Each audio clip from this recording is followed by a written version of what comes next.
Hello friend, मेरे प्यारे बच्चों। अभी तो फ़िलहाल लॉकडाउन चल रही है। कोरोना वायरस के लेकर के पूरा विश्व में महामारी फैली हुई है। अभी मैं अपने रूम में बैठा हूँ, अपने घर पे बैठा हूँ। बहुत सारे बच्चे ने ये बताया कि सर आप कुछ वीडियो वगैरह बनाइए, घर पे बैठे बैठे बोर हो गए हैं, क्लास तो चल नहीं रही। आप लोगों को प्रयास से मैं छोटी सी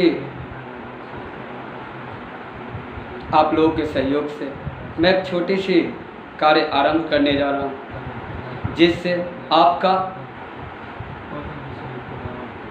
भी आप घर पे बैठे बैठे आप भी अपने पढ़ाई को जारी रखें और YouTube के माध्यम से हम भी अपने बातों को आपके तक पहुंचा सकें। आज हम आरंभ करेंगे 12th क्लास की बच्चों के लिए पॉलिटिकल साइंस। अगर कोई कमियां अगर आता है, अगर किसी प्रकार के कोई त्रुटि होती है तो आप हमें सुझाव देंगे, फिर हम अपने कमियों को सुधारने का हम प्रयास करेंगे। तो चलिए आज हम छोटा सा टॉपिक से आपके साथ जुड़ते हैं।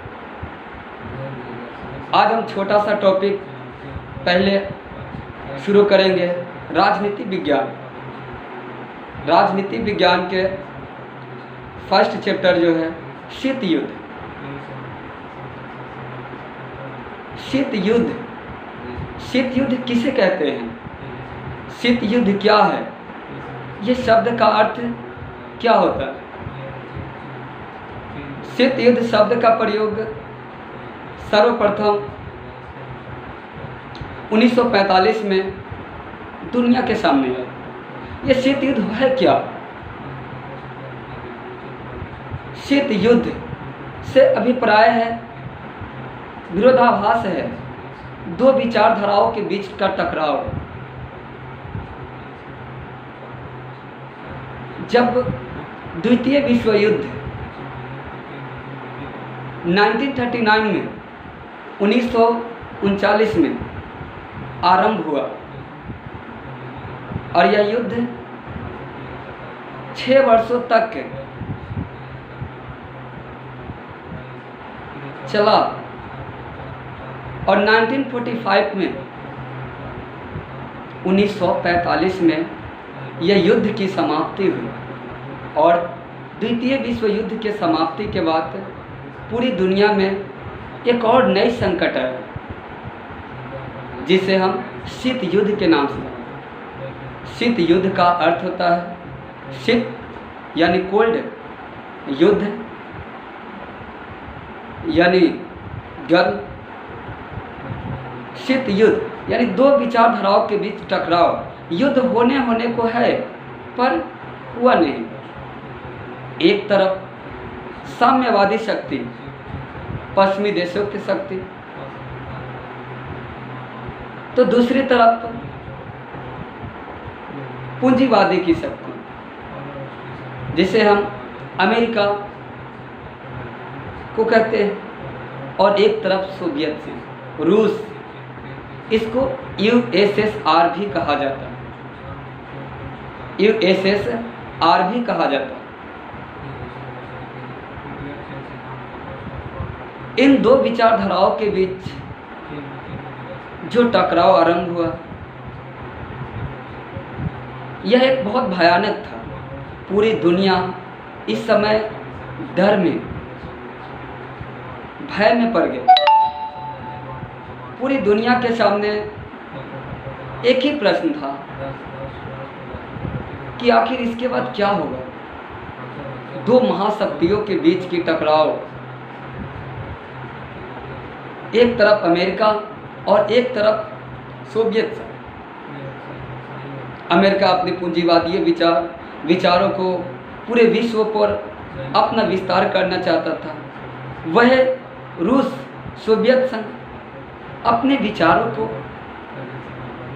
पूरी दुनिया पर में फैलाना चाहते थे, परंतु ये एक दूसरे पर आक्रमण करने से भी ये कतराते थे। सोवियत संघ की मानना था कि पहले अमेरिका हम पे हमला करे,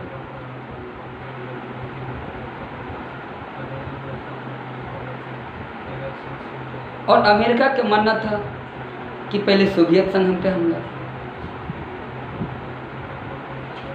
सवाल यह था कि क्या इस प्रकार से अगर विश्व के दो महाशक्तियाँ आपस में लड़ेंगे तो दुनिया को क्या होगा।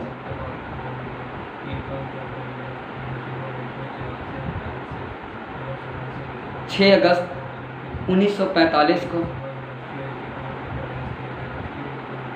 जापान के हिरोशिमा पर अमेरिका द्वारा परमाणु हमला, 9 अगस्त को नागासाकी पे हमला। आखिर अमेरिका चाहता क्या था?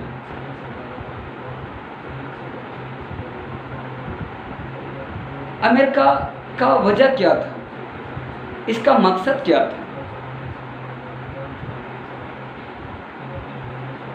क्या द्वितीय विश्व युद्ध के जिम्मेदार केवल जापान ही था? फिर पूरे विश्व के सजा, सभी देशों को सजा केवल एक जापान को ही क्यों? जबकि अमेरिका को यह भी पता था कि अब जापान पराजित होने वाला है, जापान के युद्धीय संसाधन अब कम पड़ने वाले हैं, अब जापान हमारे सामने ज़्यादा दिन तक नहीं टिक पाएगा। फिर भी अमेरिका ने जापान पे हमला क्यों किया?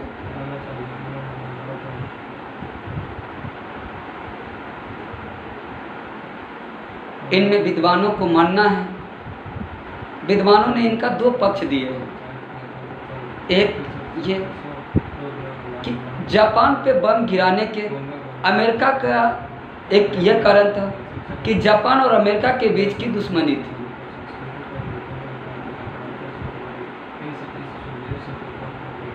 दूसरा ये कि अमेरिका अपनी शक्ति को दुनिया को दिखाना चाहता है, जो भयानक परमाणु ने अमेरिका ने बना रखा था। इसे ये पूरी दुनिया को अपनी शक्ति को दिखाना चाहता, क्योंकि उस समय तक पूरे विश्व में महाशक्ति के रूप में सोवियत संघ को देखा जाता। क्या अमेरिका के लिए वो समय था जो अपनी शक्ति को पूरे विश्व में प्रदर्शन करे? क्या अमेरिका का यह मकसद था कि पूरे विश्व पर हम अपने विचारों को लाएं और पूरी दुनिया पूरे विश्व के रूप में एक महाशक्ति के रूप में दिखे?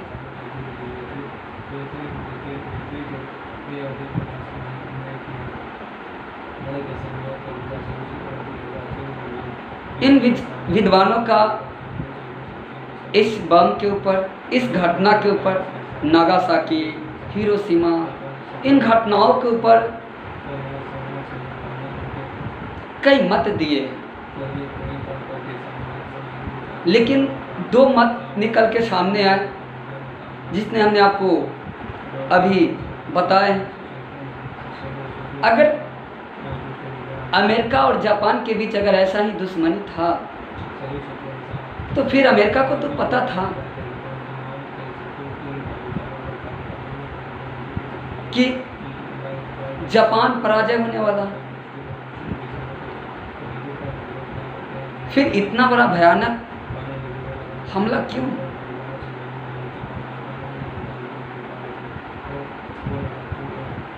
अमेरिका को एक ही मकसद था, वो था कि पूरा विश्व पर अपनी शक्ति को कायम करना, एक महाशक्ति बनना।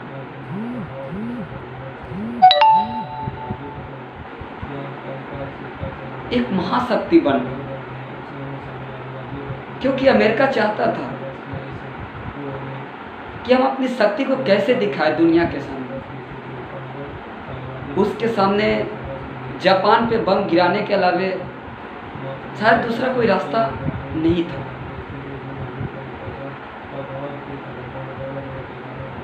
एक तरफ तो वो सोवियत संघ से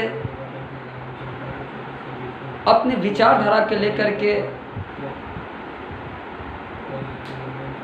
वो नाखुश था। अमेरिका के मानना था कि पूंजीवादी विचारधारा पूरे विश्व में फैले। सोवियत संघ अपने विचारधारा साम्यवाद को पूरे विश्व में फैला रहे। इसके लेकर के अमेरिका को चिंता थी कि सोवियत संघ के रहते हुए हम अपनी शक्ति को विस्तार नहीं कर पाएंगे, पूरे विश्व पर अपने विचारधारा, अपनी संस्कृति को विस्तार नहीं कर पाएंगे। पर सवाल ये भी था, क्या अमेरिका डायरेक्ट सोवियत संघ पे हमला कर सकता था? क्या अमेरिका ऐसे करने में सक्षम होता?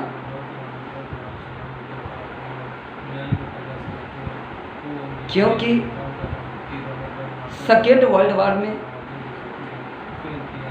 द्वितीय विश्व युद्ध में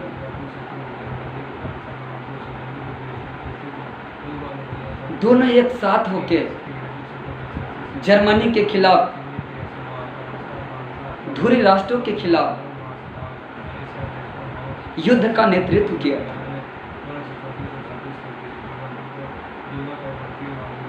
अगर अमेरिका डायरेक्ट सोवियत संघ पे अगर हमला करता तो पूरी दुनिया को सदमा पहुंचता, और इस प्रकार से कोई दोस्ती पर विश्वास नहीं करता। शायद अमेरिका का यह मकसद कि जापान के माध्यम से अपनी शक्ति को पूरी दुनिया को दिखाना चाहता था, और इन परमाणु हमला के बाद पूरी दुनिया एक डर में, एक भय में, एक भय की सदमा में डूब चुकी थी।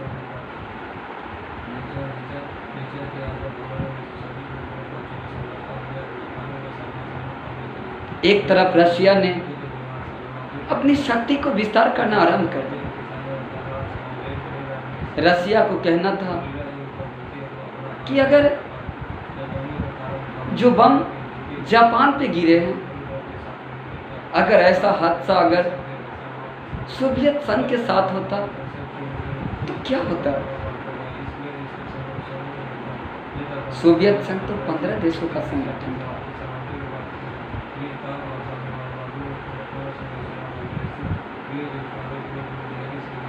बहुत बड़ा भयानक विनाश होता है। इसके लेकर के सोवियत संघ ने अपने रक्षा बजट को बढ़ाने का आरंभ किया, अपने संविधान में संशोधन किया, और इस प्रकार से अमेरिका के खिलाफ गुटबंदी करना आरंभ किया। और सोवियत संघ ने भी अपनी शक्ति को विस्तार देने लगा, और इस प्रकार से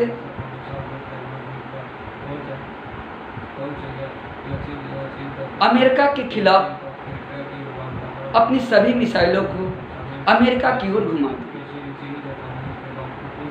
अमेरिका ने अपनी सभी मिसाइलों को मुंह सोवियत संघ की ओर मोड़ दिया,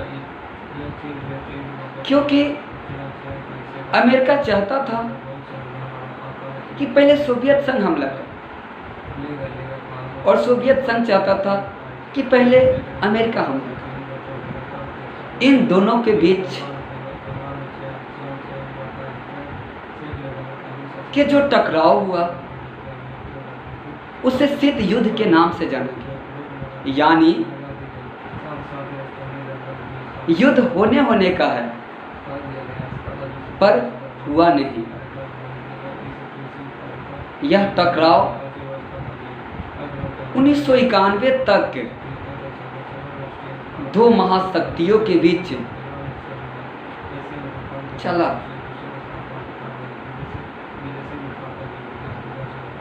थैंक यू। इसके आगे हम आपको अगले वीडियो में चर्चा करेंगे। बंद करना।